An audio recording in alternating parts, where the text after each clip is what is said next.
We were teaching a young man from China in Cambridge, and he investigated for a long time. I don't know if he ever got baptized, but he investigated for a really long time after I left as well. But we were having dinner at his house the night before transfers, and he said, "Elder Flores, we need to give you a Chinese name." And I told him that Flores means flower in Spanish, or it's the Spanish word for flowers.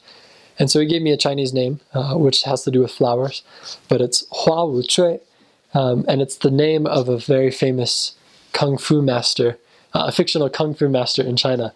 And so he said, yes, if you tell this name to anyone, they will know. And so I got in the practice of saying, well, the Ming says, sure, Hua Wu Chui, which is, my name is Hua Wu Chui. And everyone from China would be like, wait, no, that's not really your name. I'm like, that's really my name. And they're like, no way, that's a kung fu master. And I was like, oh, he was telling the truth.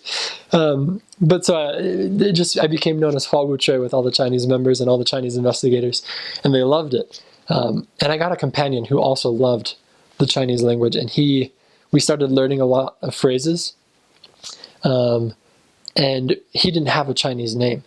And so we were in another area. This is St. Albans, about 6 months later in our missions. And we decided that he needed a Chinese name. And it turns out that Hua Wu Chui has a brother. And in this fictional story, these brothers are separated at birth, and they don't know that they're brothers. And so they're fighting each other all throughout. But then at the end, they discover that they're brothers. And his name is Xiao Yu Er. And so they gave him that name. And so everywhere we would go, we meet Chinese people, we'd say, I'm Hua Wu Chui, and this is Xiao Yu Er, and they would just like laugh and let us in. And so it was great.